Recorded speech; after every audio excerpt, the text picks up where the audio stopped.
Everybody welcome to our channel district circle. तो आज की इस वीडियो में CGPSC pre, CGPSC SF, CG Vyapam और छत्तीसगढ़ के अन्य सारे कम्पिटेटिव एग्जाम्स जिनमें छत्तीसगढ़ के इतिहास से क्वेश्चन पूछते हैं उनके लिए यह वीडियो महत्वपूर्ण होगा।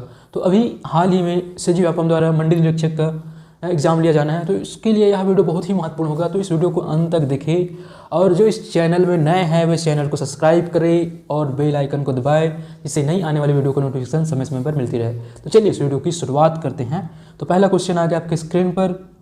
सरपुरी अमरार्य कुल के शासक किस धर्म का पालन करते थे? ऑप्शन ए वैष्णव धर्म, ऑप्शन बी शैव धर्म, ऑप्शन सी बौद्ध धर्म, ऑप्शन डी जैन धर्म। तो इसका सही आंसर दीजिए आप लोग कमेंट बॉक्स पर। तो इसका सही आंसर होगा ऑप्शन ए वैष्णव धर्म। ठीक है, तो सरपुरी अमरार्य कुल के शासक की अगर बात करें तो वो लोग वैष्णव धर्म के पालन करते थे। सरपुरी के शासक जो है वैष्णव धर्म का पालन करते थे, तो ध्यान में रखिएगा सरपुरी शासक वैष्णव धर्म का पालन करते थे, सरपुरी के शासक। ठीक है, नेक्स्ट क्वेश्चन देखते हैं। सरपुरी शासकों की राजधानी थी? Option A Shripur, option B Champaran, option C Mallar, option D Barsur. तो इसका सही आंसर दीजिए आप लोग कमेंट बॉक्स पर। तो इसका सही आंसर होगा ऑप्शन ए श्रीपुर। ठीक है, श्रीपुर, यही क्या है? सिरपुर है, सिरपुर को ही श्रीपुर बोलते थे। ठीक है, सिरपुर। तो सरपुरी शासकों की राजधानी क्या था? सिरपुर थी। ठीक है, ध्यान में रखिएगा सरपुरी शासकों की राजधानी सिरपुर थी या श्रीपुर, ऑप्शन में श्रीपुर दिया हुआ है। नेक्स्ट क्वेश्चन देखते हैं। आपके नेक्स्ट क्वेश्चन आ गया स्क्रीन पर। सूची अ को सूची ब से सम्मिलित कीजिए। सूची अ राजवंश दिया है और सूची ब में शासक दिया है। नल वंश, प्रसन्नमात्र, सरपुरी वंश, हर्षगुप्त, पांडुवंश, महाभागुप्त, सोनपुर का सोमवंश, बौद्ध वर्मा। तो चलिए इसको जोड़ी मिलाते हैं हम लोग। तो नल वंश के शासक की अगर बात करें तो कौन है? भौदत्त वर्मा है। नल वंश के शासक की अगर बात करें तो भौदत्त वर्मा। सरपुरी वंश की अगर बात करें तो प्रसन्नमात्र, और पांडुवंश की बात करें तो हर्षगुप्त, और सोनपुर का सोमवंश की बात करें तो महाभागुप्त। तो यहाँ पे देख रहे हैं अ का 4 है। ठीक है, और ब का 1 है, और स का 2 है। ठीक है, और द का 3 है। ठीक है, तो पहले ऑप्शन को देखें तो अ का 1 है, जबकि अ का 4 होना चाहिए, इसलिए ऑप्शन ए कट जाएगा। ऑप्शन बी को देखें तो अ का क्या होना चाहिए? 4 होना चाहिए, लेकिन यहाँ पे 2 है बी, इसलिए ऑप्शन बी भी कट जाएगा। ऑप्शन सी को देखें तो अ का 3 दिया है, जबकि अ का क्या होना चाहिए? 4 होना चाहिए, तो ऑप्शन सी भी कट जाएगा। हाँ, ऑप्शन डी में अ का 4 दिख रहा है, बाकी को भी मिला लेते हैं। अब अ का 1 होना चाहिए। स पांडुवंश का हर्षगुप्त 2 होना चाहिए, बिल्कुल सही है। सोनपुर का सोमवंश का महाभागुप्त होना चाहिए 3, तो बिल्कुल सही है। तो जहाँ पे 4, 1, 2, 3 होगा वो क्या होगा? हमारा सही आंसर होगा। तो option D is right answer, हमें सही आंसर मिल गया। चलिए अब नेक्स्ट क्वेश्चन की ओर बढ़ते हैं। तो आगे आपके नेक्स्ट क्वेश्चन स्क्रीन पर। किस अभिलेख में उल्लेखित है कि समुद्रगुप्त ने दक्षिणपथ अभियान के दौरान कौशल के राजा महेंद्र को पराजित किया था? ऑप्शन ए प्रयाग प्रशस्ति, ऑप्शन बी गया अभिलेख, ऑप्शन सी किरारी काष्ठ अभिलेख, ऑप्शन डी नालंदा। तो इसका सही आंसर दीजिए आप लोग कमेंट बॉक्स पर। तो इसका सही आंसर होगा ऑप्शन ए प्रयाग प्रशस्ति, ऑप्शन ए प्रयाग प्रशस्ति। ठीक है, तो हम बात करते हैं हरिसेन द्वारा रचित प्रयाग प्रशस्ति में समुद्रगुप्त के दक्षिण पथ अभियान के बारे में वर्णन मिलता है। ठीक है, जिसमें उन्होंने समुद्रगुप्त ने क्या किया था? कौशल के शासक महेंद्र को तथा महाकांतार के शासक व्यागराज को पराजित किया था। ठीक है, इसके बारे में उल्लेख मिलता है। कौशल के शासक महेंद्र को पराजित करने का उल्लेख मिलता है और महाकांतार के शासक व्यागराज को पराजित करने का उल्लेख मिलता है। तो ये थे महत्वपूर्ण फैक्ट, तो इन फैक्ट को ध्यान में रखेगा। नेक्स्ट क्वेश्चन देखते हैं। नेक्स्ट क्वेश्चन आपका आ गया स्क्रीन पर। प्रयाग प्रशस्ति के अनुसार समुद्रगुप्त ने अपने दक्षिण पथ अभियान में जिन राज्यों को जीता उनमें छत्तीसगढ़ के थे। अ कौशल, ब कुराट, स दिया है महाकांतार और द दिया है शिष्टपुर। सही उत्तर चुनिए। तो ऑप्शन अ दिया है अ एवं ब, ऑप्शन बी दिया है ब एवं स, ऑप्शन सी दिया है अ एवं स, ऑप्शन डी दिया है ब एवं द।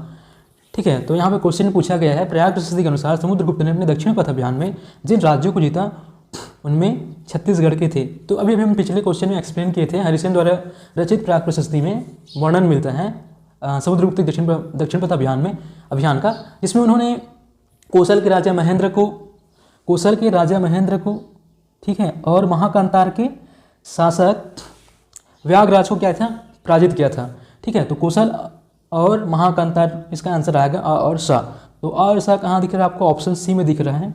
ठीक है, तो ऑप्शन सी इसका क्या होगा, राइट आंसर होगा। ठीक है, ध्यान रखिएगा। नेक्स्ट क्वेश्चन आपके स्क्रीन पर, ये आ गया आपके स्क्रीन पर। सरबपुरी ताम्रपत्रों पर क्या नहीं होता था? ऑप्शन ए ताम्रपत्र जारी करने की तिथि, वर्ष। ऑप्शन बी ताम्रपत्र जारी करने का स्थान। ऑप्शन सी ताम्रपत्र के लेखक व उत्कीर्णक का नाम। ऑप्शन डी ताम्रपत्र पर चित्र। तो इसका सही आंसर दीजिएगा आप लोग कमेंट बॉक्स पर। तो इसका सही आंसर होगा ऑप्शन डी, ताम्रपत्र पर चित्र। ठीक है, हम बात करें सरबपुरी ताम्रपत्र की, तो सरबपुरी ताम्रपत्र पर ताम्रपत्र जारी करने की तिथि होता था और वर्ष भी होता था, जिससे हमें पता चलता था कि ये कौन सी तिथि में और कौन से वर्ष में जारी किया गया है। और ताम्रपत्र जारी करने का स्थान भी होता था, जिससे हमें पता चलता था कि ये ताम्रपत्र कौन से स्थान से जारी किया गया है, कहाँ से जारी किया गया है। और ताम्रपत्र के लेखक व उत्कीर्णक का नाम भी होता था। ठीक है, जिससे हमें पता चलता था कि ये किसका ताम्रपत्र है, किसके द्वारा, इसका लेखक कौन है और इसका उत्कीर्णक कौन है, इसके बारे में हमें जानकारी मिलती थी। लेकिन ताम्रपत्र पर कोई भी चित्र नहीं होता था। ठीक है, सरबपुरी ताम्रपत्र पर चित्र नहीं होता था, ध्यान में रखिएगा। तो नेक्स्ट क्वेश्चन देखते हैं। नेक्स्ट क्वेश्चन आ गया आपके स्क्रीन पर। प्राचीन काल में छत्तीसगढ़ किस क्षेत्र में आता था? Option A Mahakaushal, option B Vindhya क्षेत्र, ऑप्शन सी दक्षिण कौशल, ऑप्शन डी चिदी जनपद। तो इसका सही आंसर होगा ऑप्शन सी दक्षिण कौशल, दक्षिण कौशल। तो प्राचीन काल में छत्तीसगढ़ का क्षेत्र जो है दक्षिण कौशल के अंतर्गत शामिल था। ठीक है, दक्षिण कौशल के अंतर्गत क्या था, आता था। तो ध्यान में रखिएगा, प्राचीन काल में छत्तीसगढ़ जो है दक्षिण कौशल के अंतर्गत आता था। ठीक है, नेक्स्ट क्वेश्चन देखते हैं। छत्तीसगढ़ में प्राचीन काल में शासन करने वाले सरबपुरी राजवंश का राजधर्म निम्नलिखित में से क्या था? ऑप्शन ए शैव धर्म, ऑप्शन बी वैष्णव धर्म, ऑप्शन सी शाक्त, ऑप्शन डी बौद्ध, ऑप्शन ई इनमें से कोई नहीं।